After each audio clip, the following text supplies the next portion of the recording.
Can you send salawat upon the Prophet? Right. No, I don't know what that means. Yeah. And so they're so divorced from just the absolute basics of Islam that, you call yourself a Muslim because of where you came from. Right. But where's your Islam? Where's the Islam? Right.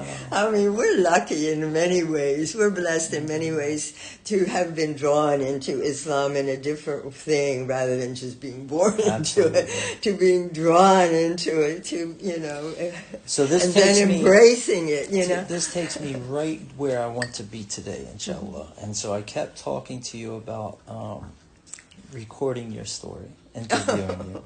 Oh my goodness. And so I actually just wrote down some words, and I wanted to know if you're okay with me recording it. I'm not going to type it up. I'm not going to mix anything up. I'm just going to share it as you, my brother, and you're my heir. I mean, I was going to mention that to you. I think people would help, but you are, so I trust you with my, my legacy, whatever it is, So we generally spend hours together, and so this is, I'm saying this because I want you to know you're not being rushed. Right, and so these are open-ended things, and I just want you to share. Well, that's it. I always, after I have my little lunch and make my Juma prayer, I prepare in case you come. If you make it, if you don't make it, well, mashallah, I knew you had other things. If you make it, it's alhamdulillah. I'm so happy to see you. But it's always, I keep my Friday afternoons for you, whether, whatever's happening. So, alhamdulillah, it's recording now. Right? Oh, well, was there anything particular you wanted to ask? I'm going to go through this, inshallah. So, Bismillah, walhamdulillah, wa salatu wa salam, ala Sayyidina Muhammad wa ba'd. Yeah. So, we'll start easy, and I'll ask you about your birth. And so when I ask you about your birth, what I mean is when, where, who were you when you were born? Well, that's very interesting because I put this picture out of my mom for Mother's Day. Oh, yes. And you see this tablecloth right here? She knitted that, right? Or it's crochet. Crochet. She was a master crocheter. She made that when I was in her belly. SubhanAllah. So I keep that out, because that's as old as my soul, you might say. So she was a master of that. She and her two sisters, they knew how to do all of that handwork and needlework. I mean, this is what women did in those days. They didn't have to, she would have loved to have been out working because she had a kind of ambition that way and drive. But she really was beautiful with her hands, could make anything. And they made my clothes when I was small, and just amazing stuff. So anyway, what was the question? One, when, where, and who were you when you were born? Oh, well,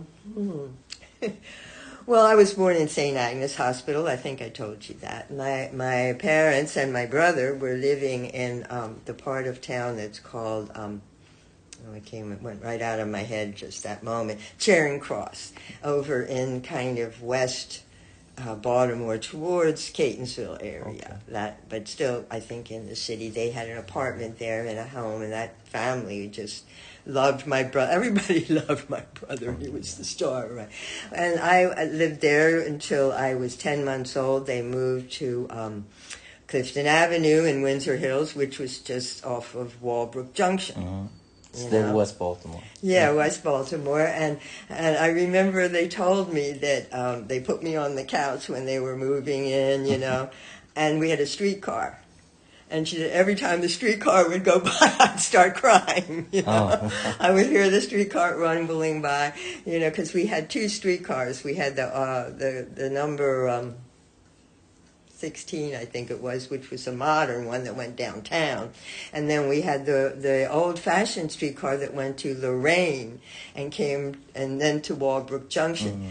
And it was this really interesting streetcar because it had two ends to it. And they would get to Walbrook Junction, and they would take all the stuff from one end and put it on the other end. The car didn't even have to turn around. And it would go back to Lorraine, where So we had those two streetcars, and of course nobody has streetcars anymore. But anyway, I grew up in this wonderful... When was this? This was in 1936, okay. And my father had... he was a lawyer for the Baltimore and Ohio Railroad, which was part of my family. All my family had worked, his family had worked for the Baltimore and Ohio Railroad. My grandfather was an engineer, drove the train, and he was the youngest of four brothers, and they were all worked at the B&O at one time or another, But my dad, he was he had the title special agent. Because his thing was conflict resolution, and he would travel what they called the right of way of the train. A train has, where a train goes, it has right of way on both sides of it. Right. And I don't know how that works or how that extends. For today, like the light rail, it has to be 25 foot on either side of it. And so that gives it the right of way. Right. And that way, anything that is obstructing the train, even if it's not closed, it gives them 25 foot on either side for safety. Exactly.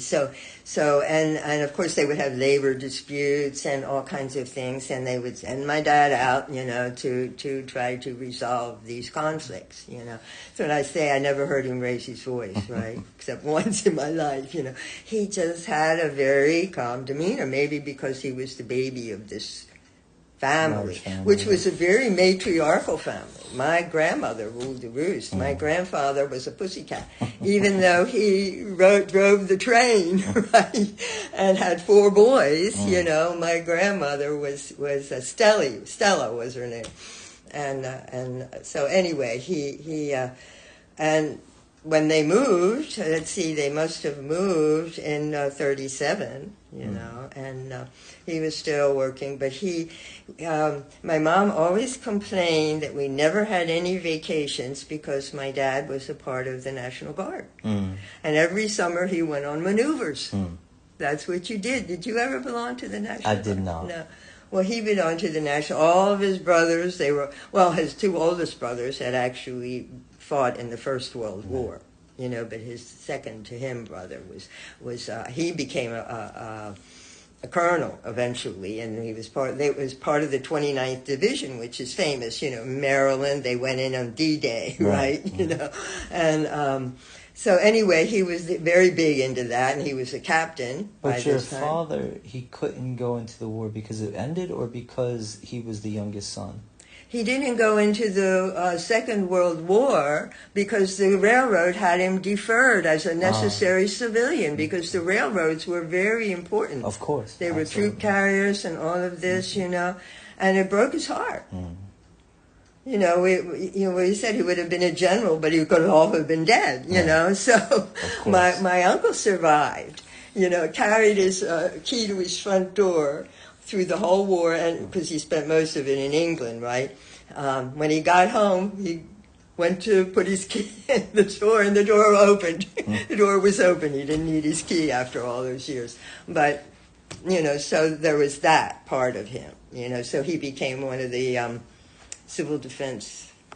Used to go around and check everybody that we had blackouts, and all of that, And I lived in this block of homes, row homes, that had big front porches, and they were like townhouses, today, but we call them row homes. And in the summertime, everybody was out on their front porches and talking back and forth. Kids were out there playing in the street, because there wasn't any traffic, And across the street was what was the name of it now? Names, right? Was a recreation center. Okay. And all this land. I mean, we used to go over there every Sunday. My dad bought bows and arrows for the whole family, and we used to go over there and target practice on Sundays, with these little bows and arrows, stuff like that. Roller skate. We had special streets we liked for special roller skating because the blacktop was very smooth, right? You probably had that absolutely. too. So it was a very big neighborhood thing. you know. And then, of course, I think I mentioned to you during the war, we had the garden club. Mm-hmm. And one whole section of, I remember down at the end was the pet graveyard, where everybody used to bury their pets, right? And then they had plots, and you could get 1 plot, 2 plot, you know, and we had 2 plots, I remember, because one was just strawberries, and then we had tomatoes and green beans and all of those things. Yeah.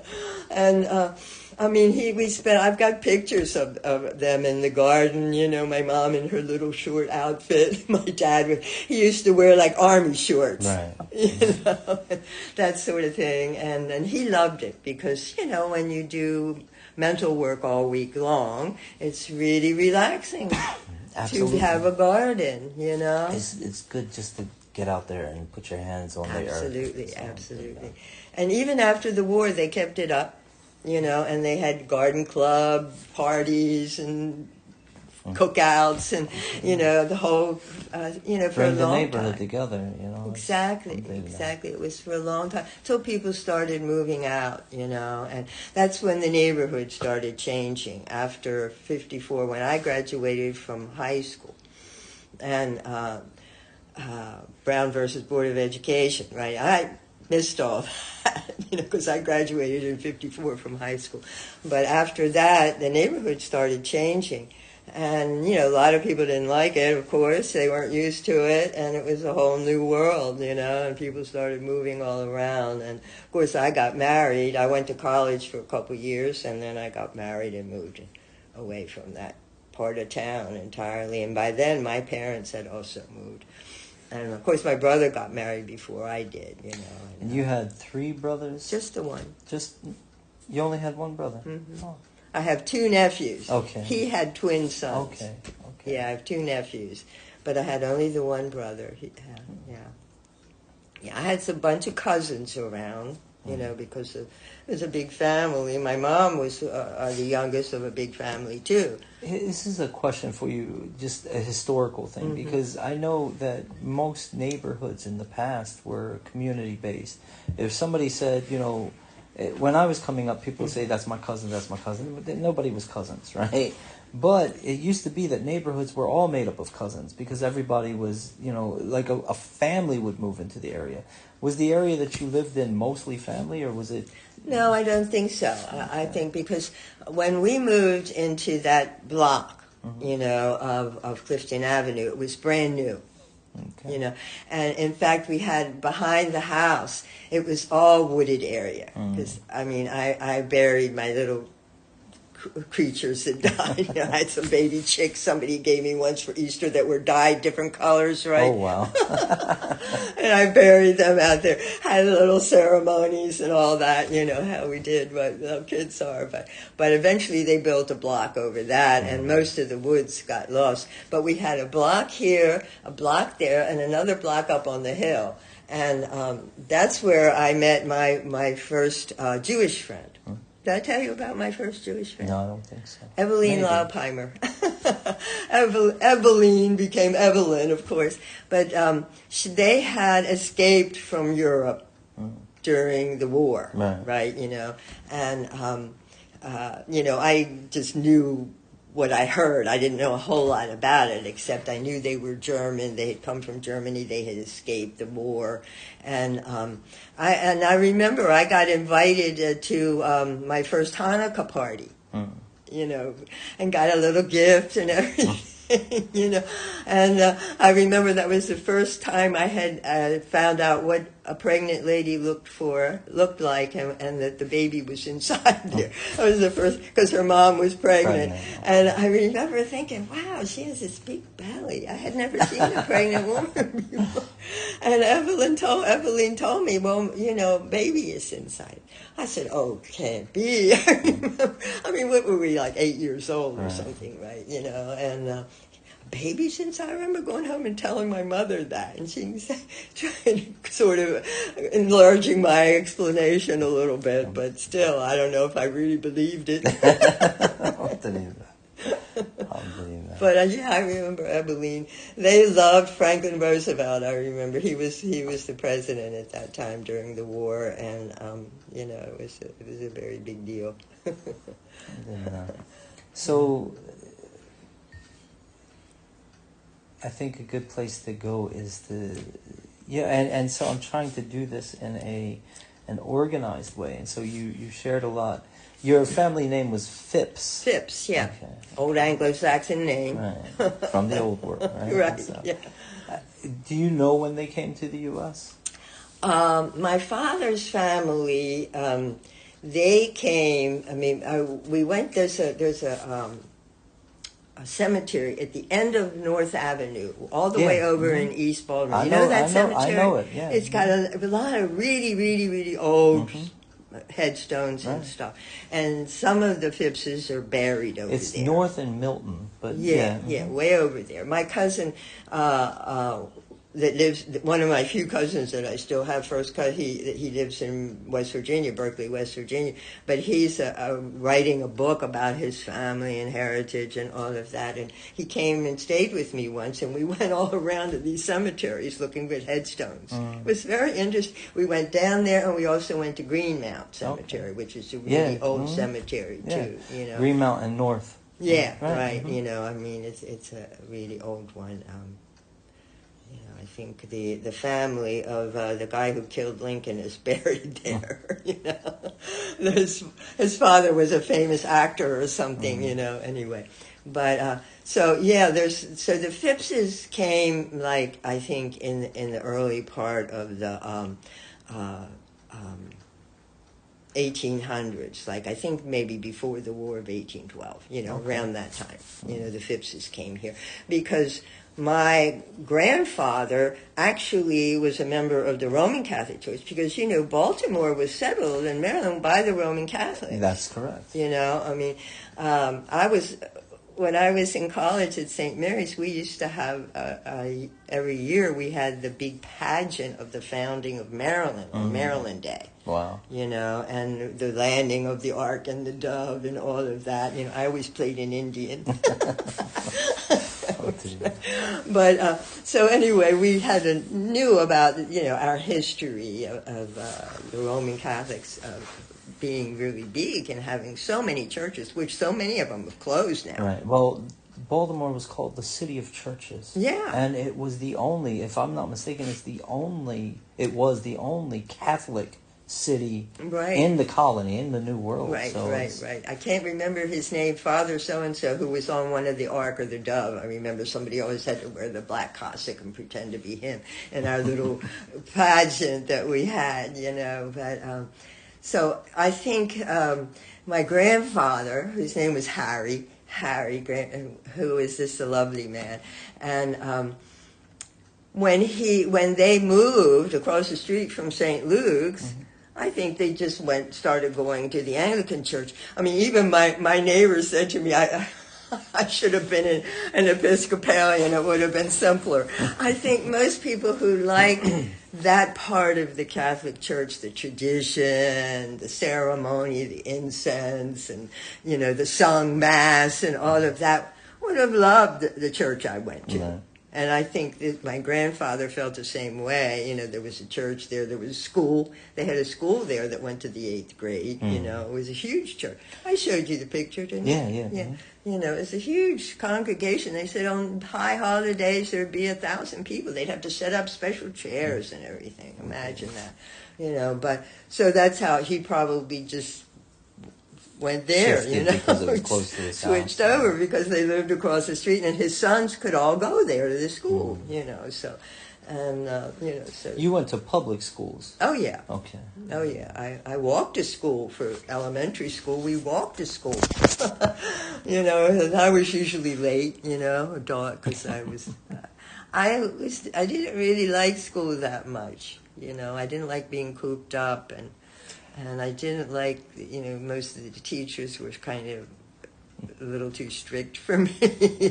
We're definitely going to come back to that one. Yeah. Which is too bad. I think kids who like school do better, you know. So, but I don't know. I just never really liked school that much. You know, I remember I had my 6th grade teacher was doubled as the art teacher, and that was my favorite, the art classes, you know.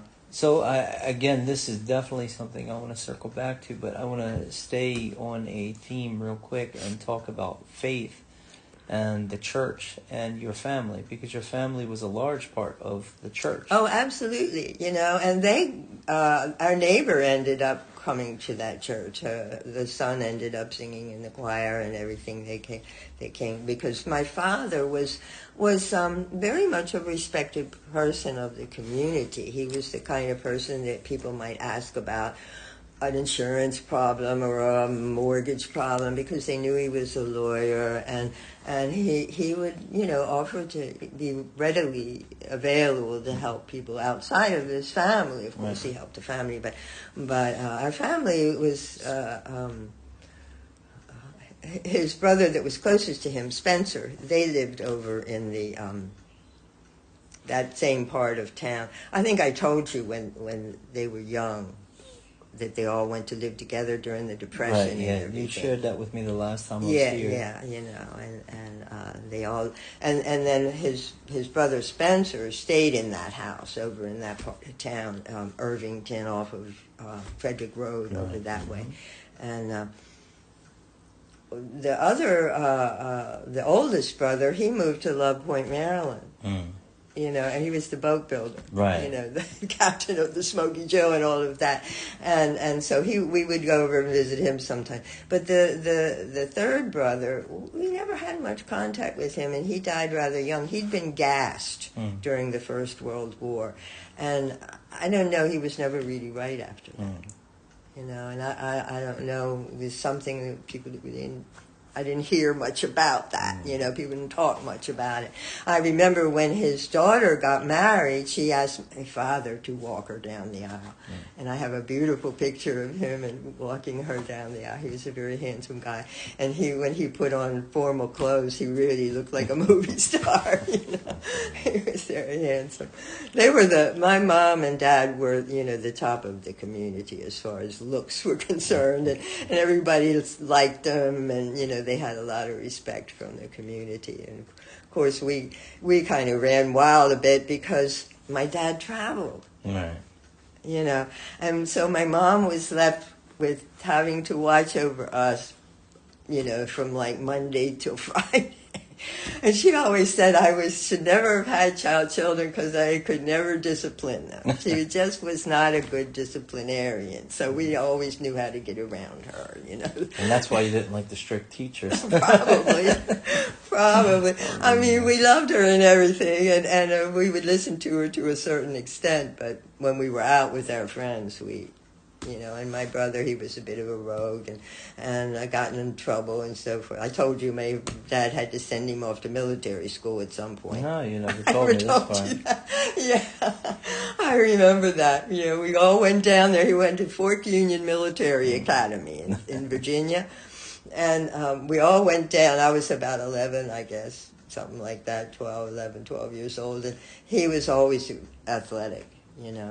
He was a triple threat football player. He could run, he could kick, he could throw. Right, and he usually played the quarterback. And they're having a game against some other military academy. And I remember he kicked the ball or something, and it ended up going all the way down and then rolling into the end zone, the kick.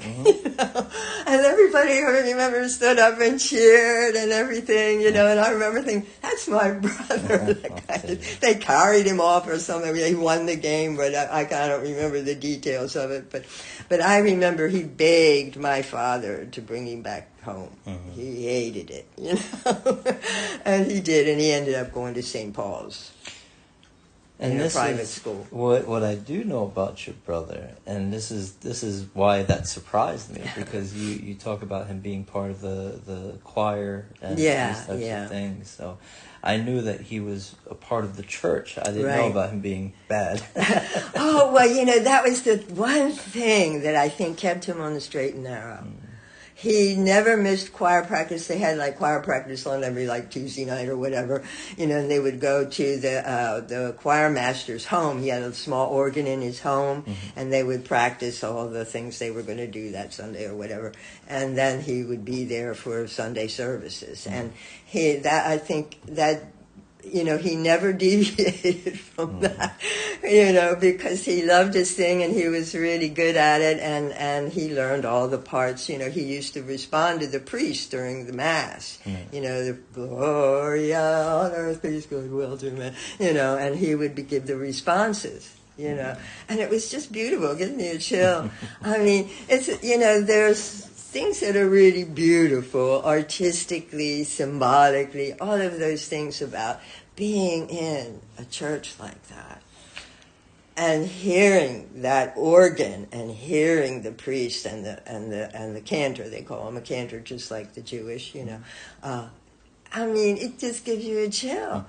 I mean, it's a spiritual place. It really is. It's a space where, prayers are being said constantly. So it's imbued with a good feeling, I mean, there's something there.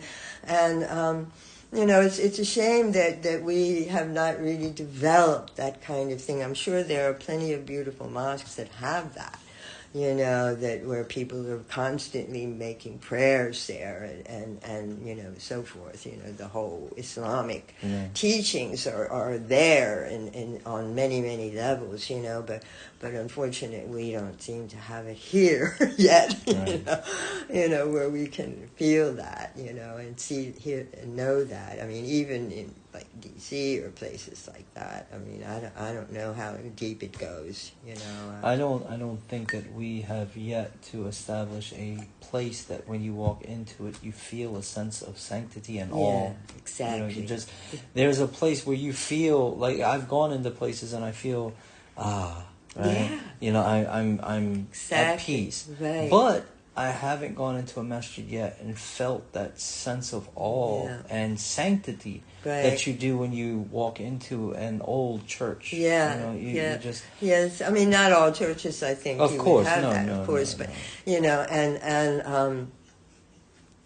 the Anglican Episcopal Church, because it's in this middle place, between Roman Catholicism and Protestantism, it maintains the Roman Catholicism traditions and ceremonies and certain things, but yet it doesn't have the negatives, a lot of the negatives that the Roman Catholic, the regalia and the priest celibacy and the crucifixes and all of that. I mean, we had crucifixes, but it wasn't the main thing.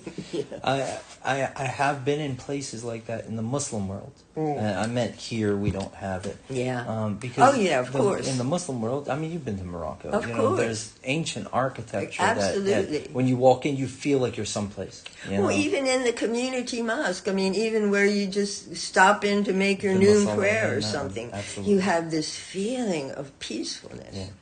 There's a kind of a feeling of everything is quiet and peaceful, and you can rest. And not just the feeling of that, but the structure itself. I remember going into a masjid in Meknes in Morocco, and there's just arches. So no matter where you sit, everywhere you look, there's just a hall of arches, because that's the way that the masjid is built. Yeah. And so you just feel like you're in a place of sanctity. You not just feel like at peace, but there's a visual that this place is sacred. Exactly. And again, I think that the Muslims here, we're scrambling instead of putting roots down. And I mean, we're trying, but the institution isn't there yet. And so we have these thrift stores turning to a masjid. Exactly. You have office spaces being used as a masjid. Exactly. And so until we actually give these spaces that the sanctity that they deserve. Right. Alhamdulillah. When a masjid can move from here to there, like it's not, we're just going to move. What kind of, so you don't have that. Whereas the old churches here, as well as elsewhere, they built them with that sacred space in mind. And the Muslims used to do this. When I'm talking about the Muslims here, we don't have that, unfortunately. But this takes me back to, when I hear you tell these stories, which is why I'm going to get you to tell them now. But when you tell me these stories, you actually feel the sense of awe that those churches give. Yes. And so you like to tell about how the church, I believe St. Luke's, they had a chamber for each station of the cross, and the they had all stained these glass altars. They had 1, 2, 3, 4 altars plus the font, and of course the stations of the cross. No, 5 altars. They had the lady altar, the lady statue, and of course we had the May procession where we would crown the lady, and then there was my mother's favorite was the statue of Christ the King. Christ and crowned with the scepter and the orb, which is a beautiful statue. And it was a very spiritual thing, actually. Then there was a big window that had Christ judging the world, if you can imagine, with all of the souls and everything. I mean, it just took up half the side of the building. And then at the altar you had the 4 evangelists and then the 4 prophets. Ezekiel, Moses, I don't know I forget who they were that they had up there, and they had Matthew, Mark, and Luke, and John, of course. And then then in the back there was a rose window and another cross, there, and that's where the organ was. The organ was in the back of the church. So when the organ would go, that would just go out, and you would wait, at the end of the service, when after the recessional, because we sang, and the priest would walk out, and the acolytes, and they would all walk out, and then everybody knelt in prayer. You had to say your goodbye prayer or whatever, and it would be completely silent for, 4 or 5 minutes, long enough for you to say a nice little prayer, and then the organ would come off with some Bach or something, and everybody knew that it was time to go. I mean, it was like a whole way of I don't know, it was really quite wonderful. I was so sad. It was a sad time because there was a period of our life when we didn't have a car and we couldn't go to St. Luke's, and we went to the Protestant church, which was in the neighborhood, which was completely different. I mean, it was lovely in a certain way, because there were a lot of people my age, We had a junior choir and all of that, but it didn't have that aura, that feeling that you were talking about, it was, it just hadn't developed. Well, this is the poor Muslims, this is really a bad time for Muslims in the world, and I haven't yet, been able to come to any understanding of what's really happening with the Muslim people. I mean, listen, some of the 9/11 and all of that, but it had started before that, with the Iranian quote-unquote revolution and all of that, but it had to have started even before that among the Muslim people and the leadership. It started with the vision of the Western powers of the world. So, right. You have first world, second world, third world. The first world is anybody who sided with the capitalists, Europe right. and America. The second world is anybody who sided with the communists, the Soviet Union. And then the third world is anybody who said, no, we just want to be neutral. And so the third world was basically used unaligned, as pawns, right? And so they're pawns, they're just pawns. And if you're not with us, then we're just going to use you. And so they divided everything up and they manipulated. Right. And so both sides, the first world and second world, or we could say the capitalists and the communists, basically used these people for sport. Go get them or go get them. Right, And right. so the Muslim world for the last century, they've suffered for trying to say we're not with you and we're not with you, which is a good stance, except that it caused suffering, and lack of leadership. So what ends up happening, almost every single Muslim country has appointed leaders, meaning that your leadership has to be agreed upon by Western powers, or they get assassinated, or whatever the case might be. A lot of these people look at Hafiz Assad, and they say, look at how evil this man was. Yeah, but who put him in power? Right. Who put him in power? Mm-hmm. It's not like the people said, this is who we want our leader to be. And, that's the reality throughout the world. Mm-hmm. And so the Muslims have yet to regain their footing from the 2 world wars. Yeah. From the fall of the Ottoman Empire, that is the fall of the Caliphate, until now. We haven't even regained our footing. No. And now one of the problems is that the Muslims, you see this all around the world. There's great speakers, there's great scholars and leaders who are saying that we have to stop looking at everybody else with a sense of inferiority, and start looking at our own tradition, look at who we are, and build from where we are. But the vast majority of Muslims are looking at everybody else, talking about, why aren't we like them? Why aren't we like them? And so there's this inferiority complex that keeps us low.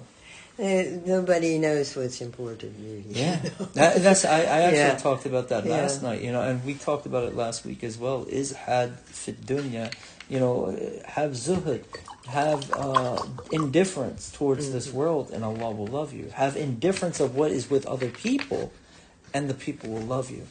Instead we chase. We want to be, we want to have what everybody else has. Well, you've seen Lawrence of Arabia, the film, right?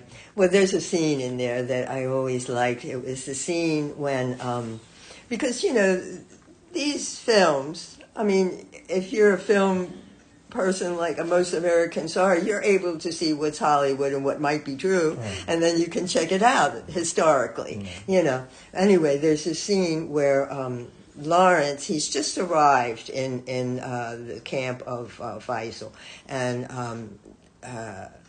the guy who was the British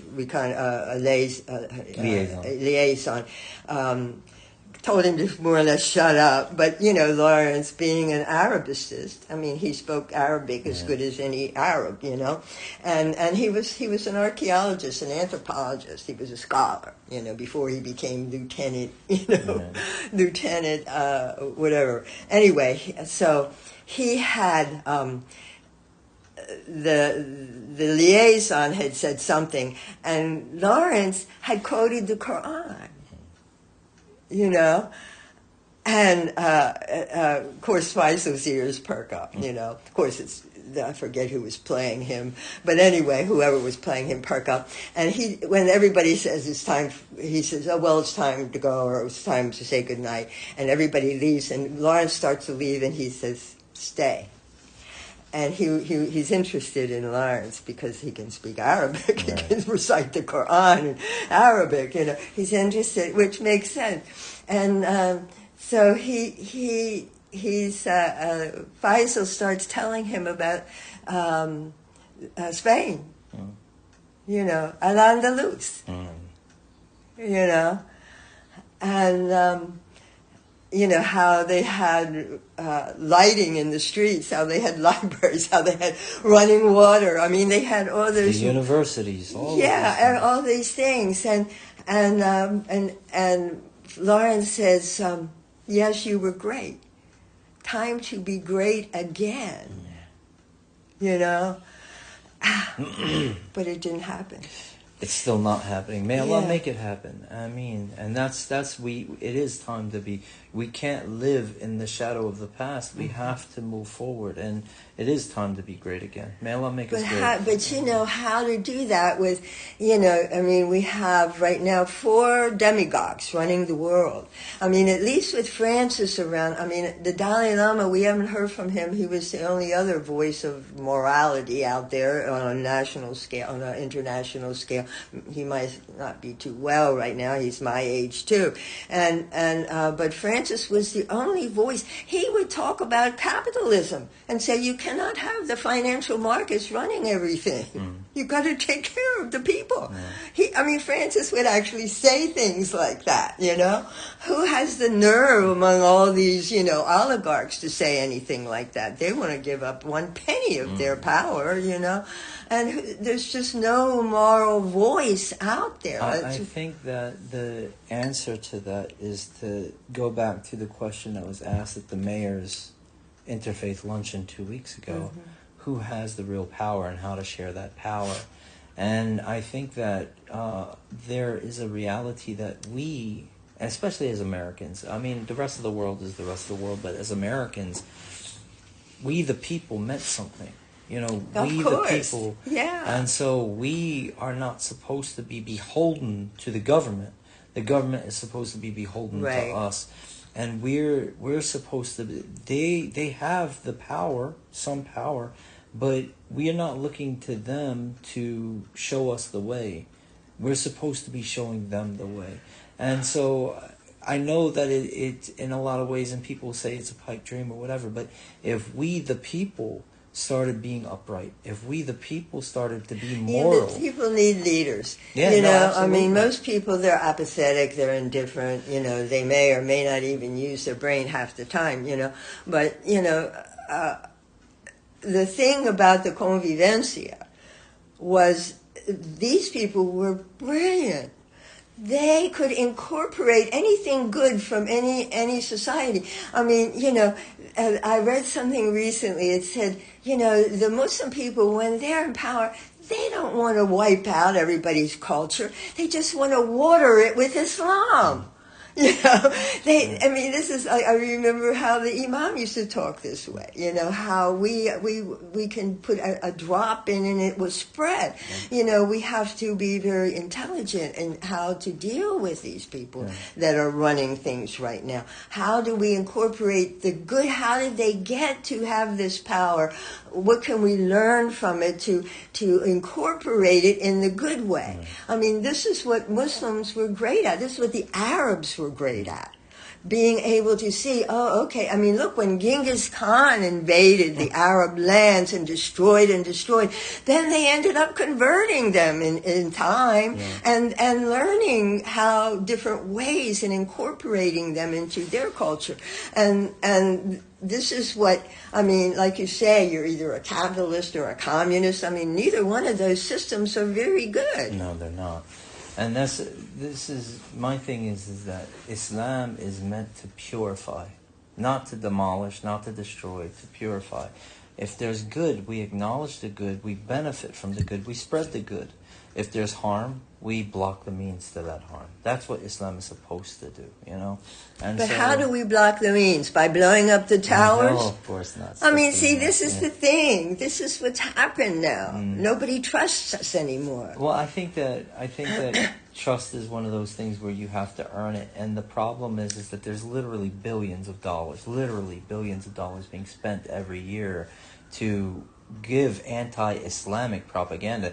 There's no religion in the world under attack. In the media and movies, radio, all of these things in the news. Yeah. No religion is under attack the way Islam. There's so much money being spent to demonize Islam, and yet the Muslim people continue to grow, not just through birth, even though everybody was like, it's because you have so many kids. No, it's because people are hearing the message, And so despite the propaganda against Islam, it's still spreading. And I think that it is because people want a return to morality. They want a return to spirituality. But you said something important. We have to have leadership. We have to have leadership. And this is in my book, Message to the White Man in America. I mentioned in there, where is our Malcolm X? Where is our Martin Luther King Jr.? Where are our people that people look to and say, where's our JFK? That's a man that's worth following, Exactly. And it really was Hamza Yusuf, right? It really was Hamza Yusuf. And then what ended up happening afterwards, he became, for a lack of better word, disconnected from the general people. He became a leader's leader, meaning that, he's now going to academic symposiums. He grew, and there's nothing wrong. There's good for that, and what he's doing is good. But it used to be that he was a leader amongst the people. The people. Because he doesn't have a community anymore. No, he has a great community. He has an amazing community. The problem is that you have to be either an academic or a student to really get into his circles, because his thing is now he runs. I don't think he's the president anymore, but he founded Zaytuna Institute, which is a humanitarian college. And so he goes on these international trips. He talks to leaders around the world. Right. But that's the thing, is that he's speaking now where he used to speak to the common person. He used to inspire the common person. Now he's speaking to leaders. And so there's no access. Siraj Wahaj was another one where, these were people that, in the 90s, people really looked up to and were inspired by. We don't really have that. Even Zaid Shakir, he's an amazing scholar, very spiritual person, great leader. And Zaid Shakir is an example of leading through example. He is somebody who served his community. Right? What's he doing now? Well, he's a teacher at Zaytuna. And so these people who used to really inspire, and they still inspire, but there's no access any longer. Well, did their lives become very dangerous? No. It wasn't a matter of danger? No, it's actually just the opposite. Their lives became more secure because becoming professors, now their stability, and whereas with being an Not imam, now. Look, he just fired the head librarian of the Library of Congress. Can you believe it? So we need leadership, that the people have access and can be inspired. We need inspiration. That's what we really need. Right, of course. Something that we can say, yes, that's who we are. Yes, that's what I believe. Yes. Because, you and I, we study, we had the opportunity to be close to the Imam Khalil and had, sort of learn about, the layers of Islam in a way that most people don't have access to even knowing that. They don't know anything about Islam in any depth, They don't know anything about tasawwuf, they're scared of it. There are people that are still saying, oh, he was a Sufi, like that's a derogatory term or something, They don't understand. And so a lot of Muslims just, want to throw away very important parts of our deen. Absolutely. And it's unfortunate. And foundational parts. Yeah. Foundational parts. So let's go back to the church. And you talked before, and I want this for myself more than the recording, and that is that you talked about there was one of the chambers where it was they would pray 24 hours a day. Oh, that was on what they call Holy Thursday, the day before Good Friday. Okay. Because Jesus, the Anglican Church, different from the evangelical and a lot of the Protestants, the part about the apostles is a part, but they're like lessons of the apostles. It's more like you might say not even hadith, but the stories of the Sahabas or something. What they learned and what they preached and how they lived or something like that. But, it was always much more about Jesus and what he said and what he did. Where these evangelicals, they don't even talk about what Jesus said and did anymore. They don't even quote the Bible sometimes. Exactly. They're only off into the epistles of Paul or whatever. But, so, Jesus said, on the day of the Last Supper. This is the tradition. You and I know that a lot of this stuff was not written down for a long time, and so you have to realize that, and it's like watching a Hollywood movie. You have to check the history, But anyway, so he said after they had the supper, the supper, and they went out into the garden to pray. And he said, "Who will wait with me for an hour?" This is how the story goes. And he went off to pray on his own. And that's where he has a vision, supposedly, of the crucifixion. And he asks Allah to take it from him. Right. You know, but if you want me to go there, I'll go there. Or some words to that effect, according to the Christian. Take this cup from me. Huh? You know? Take this cup from me, right. And anyway, he comes out, and all of the Sahabas have fallen asleep. Right. Right? You know? So, until the Roman soldiers come, right, and wake them up. So that's the idea. This little chapel, on Holy Thursday, they had a sign-up sheet. And for 24 hours, somebody was in that chapel praying. And they had people would sign up for it, you know. And it was the chapel was small, probably as big as this room here, you know, with the little altar over there and some pews, you know. And I remember they had like a banner that hung there. I forget what was on that banner now. But anyway, my mom always went down. She always signed up for it. And they would bet that on that day they would have, the whole thing would be full of flowers. The altar would just be like a bank of flowers. You know, and my mom, that was her job in the church. She was the head of the altar guild, which meant she had to take care of all of the, you know, the dressings for the altar. Because, you know, the altar, they have different colors they put on at different times of the year, and they have, and some of them are beautifully handmade embroideries and all of this stuff. And the flowers, she would always have to go to the florist, pick up the flowers. They had a room beside the altar where you arranged the flowers, you know, and she kept the flowers. And I remember her, Stephen and Michael, when they were little tots, used to go with her down there to help her put the flowers on the altar. And I went with her a couple of times when she was older, you know, and you know, that was her thing, though. She would go down there that Thursday, and then on Good Friday was a fast day, you know, you would fast. I don't know if you fasted all day. My dad used to fast all day, I remember. But we would go to church at 12 o'clock, and from 12 until 3 o'clock, they would have, the church would be dark.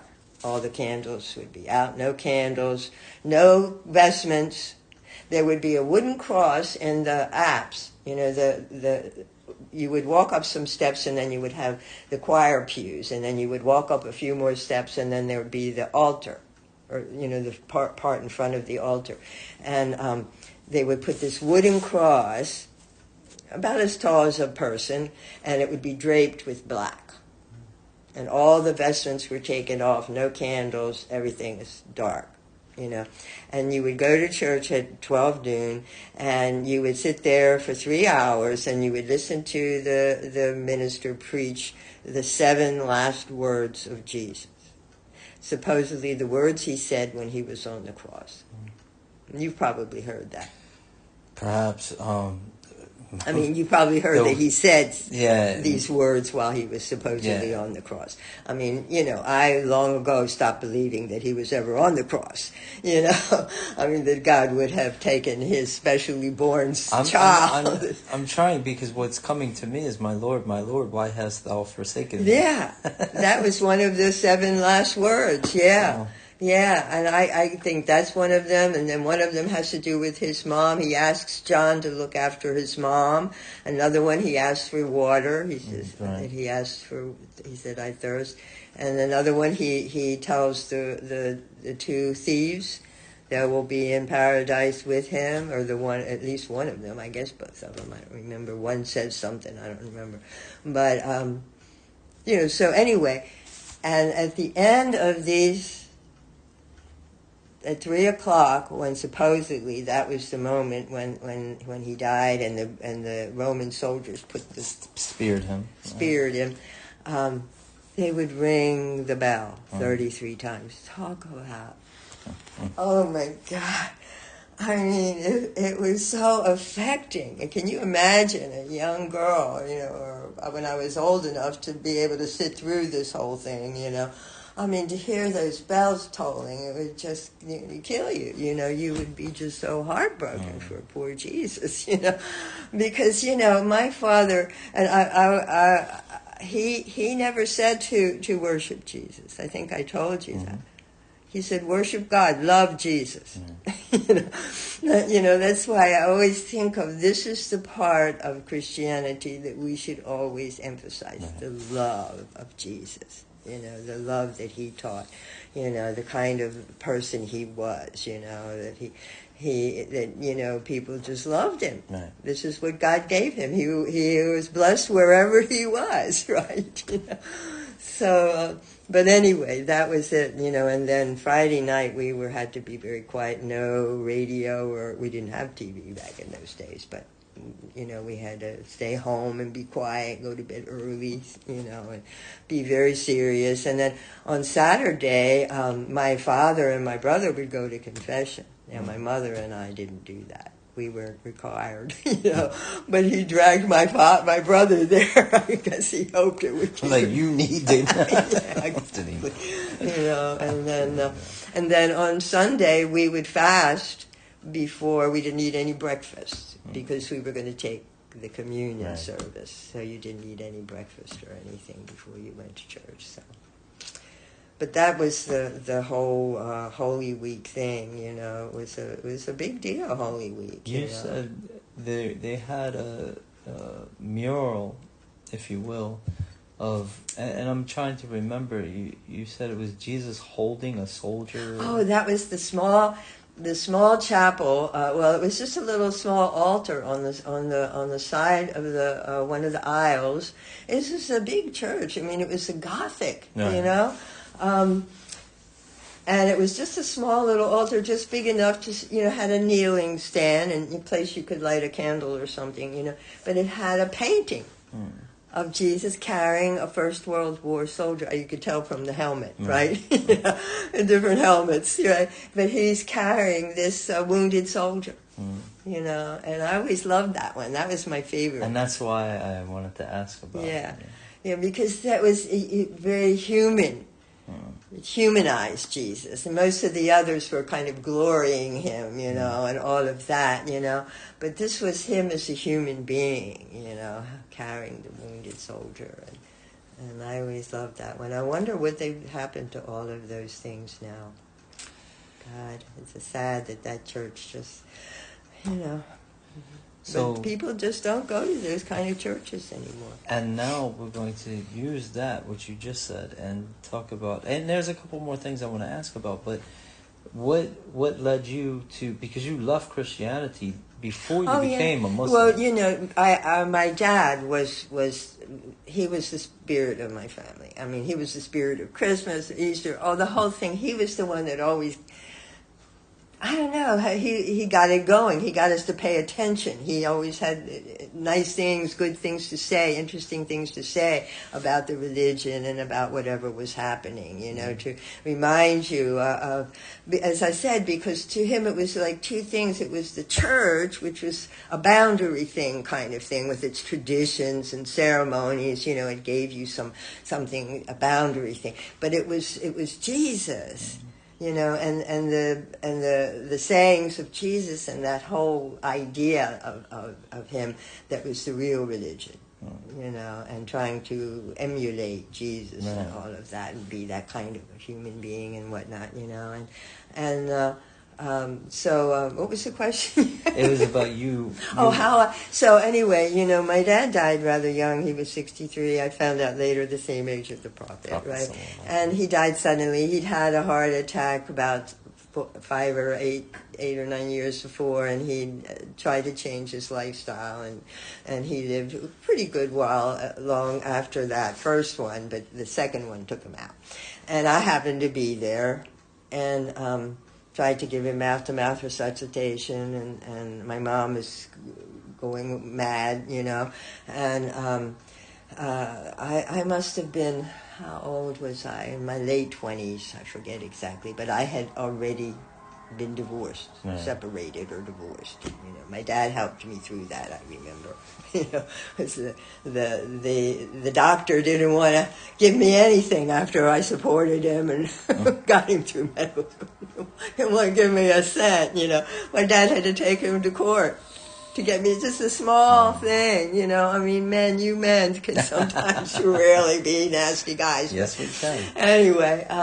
So even though I started kind of drifting away, I mean, like, I didn't like crucifixes.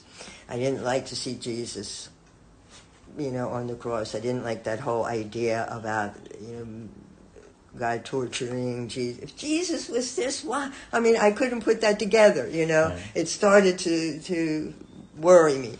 And then the body and blood thing. I didn't want to do that anymore.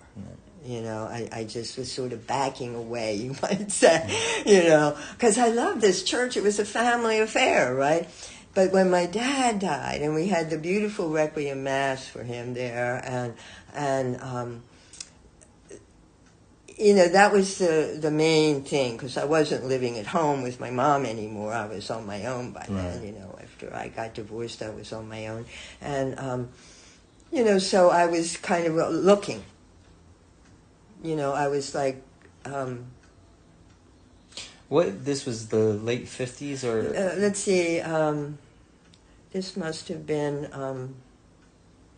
no, this was 60s. Okay. This was 60s, because this must have been 60s, because I went to New York in 64 and got on the freighter and went to Tangier the first time in 64, and my parents took me to get on the freighter. My dad was still alive. Oh, he was with you at that time? Yeah, he was still alive in 64, so he died at the end of 64, I think. Okay. Yeah, I remember, because I came back and he must have died soon after that. And then 65 was my breakout period. After my dad died, I went back to New York, you know, and God, that whole period. I'm going to ask you about it, but so that was that was the LSD and smoking marijuana period and all of that, and learning to do yoga, and you know, I mean, it was a whole the new age blah, you know. Would you have considered or identified yourself as a Christian in that period, or would you have identified yourself as having left the church? You know, I don't know. I don't know that anybody asked me. I don't know that I had occasion to identify myself. I may have said, well, I was brought up Christian, or words to that effect. But, you know, you weren't living during that. Right. But the 60s were something else, honey. It was revolutionary. Honey. Yeah, in many ways, you know. And people try to give, I mean, like I noticed they have a biography of Bob Dylan out now, but which I wouldn't watch. He's still alive. What do we need? You know? I mean, I'd rather see some of the documentary footage. Right. You know, absolutely, rather than see some Hollywood movie about him and somebody else trying to sing his songs and all of that, you know, I mean, really. You know? But, you know, so those folks, you know, from those days, like I was remembering you talking about Metallica, and I was hoping I could find a place so I could hear some of their music, or you have to bring me some of their music if you have anything of recordings. But I don't have a tape deck anymore. I only have the discs. Right. And you probably don't have those. I'm one of the few. But, I mean, you know, things were changing all the time, and you just didn't know what was going to happen. I mean, you know, and I was not a big on alcohol or smoking marijuana. I mean, people used to joke, don't give her anything, she's high already, you know. I mean, because even with the alcohol, you know, I mean, I have a couple of beers and I was lit up, you know. I mean, I used to like to drink champagne. That was the thing I liked. It was just, you know, it was the best high, you know. It was a really sparkly, giggly kind of high. I was going to say it's a head high. Yeah. The rest of the stuff I could have done without. You know, only drank beer because my husband got a job in the summertime working at National Brewery in the lab, and he used to bring home all this beer all the time. This was the doctor. Yeah, the doctor. He was in medical school, and he got my brother got him the job there. Because he knew Hofmeister or whatever his name, Hofberger, whoever used to own National Brewery back in the day. But anyway, so I wasn't really big on any of that stuff, And I remember the LSD trip though, because that's how this guy hooked me. He gave me LSD, and there was a place in you really want to hear this story? I do. There were all these wonderful coffee shops in the village at that time. Right. Because smoking marijuana and going to coffee shops, that was the hip thing to do, and they had folk music and blah, blah. So there was this really wonderful one there called the Fiend John. And the Fiend John had like a Middle Eastern or Oriental thing, coffee, and they had all these Oriental rugs hanging on the wall, And I remember he took me there after he gave me the LSD, and he's sitting up against the wall, up against this beautiful Oriental rug. Of course, I thought it was beautiful. God knows it might have been a cheap imitation. But, I'm sitting there looking at him, and this rug is behind him. And he'd just given me LSD, right? And, this... You can't imagine. His head and the rug became one, right? And all of this was going on. And I just fell in love with this guy. What did I know? This is the one you traveled to Tangier. Yeah. Right. Yeah, so. The one who... Yeah, we're going to come back to that. Oh, God, the one that almost got me locked up in Spain, right? But, that was him, And that was how it all started, basically. He had picked me up, actually. I had come to New York with a friend of mine, good old Joanne, and some guy she was with at the time, and he had this fancy car, like some, convertible, Cadillac convertible or something. And I remember it was not too long after my dad had died, and so I was still kind of a wreck, and she came and sort of got me and said, we're going to New York, and threw me in the car, pack a bag, blah, blah, and we're going to New York.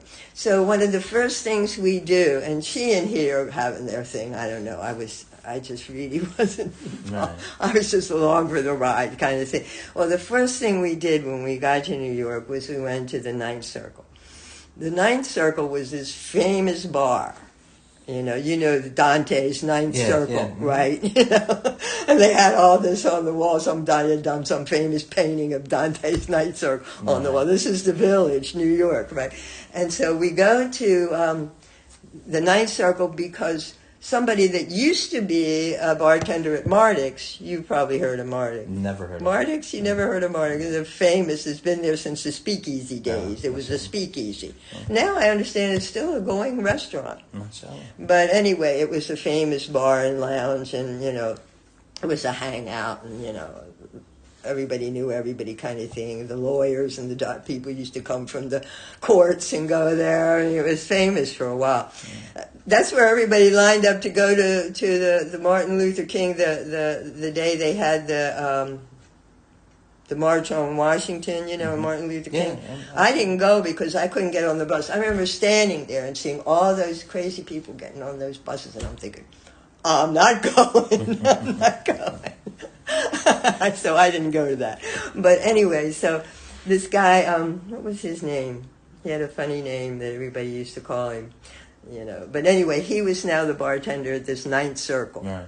So my friend Joanne and her boyfriend, they want to go and see the guy from Marduk's, who's now the bartender at the Ninth Circle. Right. So I'm sitting there, and I remember I had chosen this outfit very careful. I had on these black silk stockings. Can you imagine? Nobody wore silk stockings, but I remember going to a store and they said, these are silk. I said, well, I'm going to try them. That's one of the good things about being female. You get to try all these clothes and things. Men don't enjoy that part of life the same way. But anyway, I had this red dress and this beret and these black silk stockings and this whole 9 yards, right? And so I'm sitting there, and I'm still very I have to interrupt and just say the beret was your thing, because I remember the picture in there. Oh, did you? Yeah, yeah. Oh, yeah. I used to wear berets a lot, with the long hair hanging down and all of that. Go on. I'm sorry. You. Anyway, I'm sitting at the bar when they're having their thing and everybody's going on, and this guy walks up to me, and he introduces himself, very polite. Good morning, good afternoon, good evening, whatever it was. My name is Anthony Maynard. Would you like to have a coffee with me or a drink with me or something? Sure. So we go down and sit where they had tables in the back. We go back and we sit down. And he had this other guy with him, I remember, a younger guy. And black, beautiful. Looked like a movie star, right? Very handsome. And we sit and we chat for a little while. And he says, well, why don't we take a walk? I'll take you a walk. I'll show you around. Sure. I remember I'm walking out and they're saying, where are you going? PJ was my name then. Okay. Patty James. Mm-hmm. James was the guy I was married to and now divorced from, right? Dr. James. Patty James. PJ, they all called him. PJ, where are you going? Who's this guy? Don't leave, See you later, guys. I went right out the door with this guy. And that was it. I stayed with that guy for I don't know. And I know that we'll get to the negative, but there was also a lot of positive in that. You mentioned, some of the jazz players coming to the apartment. Oh, yeah, I got to know Charlie Mingus. Listen, Love Supreme. John Coltrane was in our apartment one night. I remember that, seeing him there. No, he knew because he was, and we went out with Max Roach and Abby Lincoln, because he came from a bourgeois black family, a Harlem family. His, teachers and preachers and all of that. There was that Harlem Renaissance and all those folks, So he came from that kind of a background. So he knew a lot of people, not just black people, but he knew all these writers, And of course, I met Jimmy Baldwin through him, and all these folks, So the Jimmy Baldwin story was actually that's from the negative, right? Well, it was after. Right. After, his sister, she might still be, but she became a very well-known artist. She was a sculptor. Okay. And Valerie was her name, I remember. She was a lovely girl. And, she knew a lot of these people, too. And I knew them through her because I knew her, too, Right. And that's how, and so I actually met Jimmy Baldwin at Hopkins again. I think that was the story I told you. Exactly. After I had broken off with him and become Muslim, and I didn't want anything to do with that whole scene anymore and those whole people, and I was trying to distance myself from it. And I had read in one of Jimmy Baldwin's books, he wrote a lot of essays. Right. He was famous for that. Absolutely. And he wrote about this guy called the Marginal Man, and it was him. It was this guy. Right. How he had all this going from him, but he was never really made it. He was always on the margins of everything. Right. Because he was a nasty, mean so-and-so. I met all that, and told me, get away from this guy, right. He's got a dark heart, Anyway. But I met Jimmy Baldwin. It was afterwards when I asked him, please don't put me in any of these stories. Mm-hmm. Because I never knew what he might say or not say. Right. Of course. About me or anything, because we did spend those months together. It wasn't even a whole year, actually. Mm-hmm. But it was long enough. I had a really good taste of another kind of life. And I was saved from it. Allah saved me from it. That's the story of my life, my dear brother Halim. Allah has saved me. He's still doing it, believe me. He's still saving me. But so many have had so many close calls in my life. I've forgotten most of them, and sometimes they sort of rush through my brain.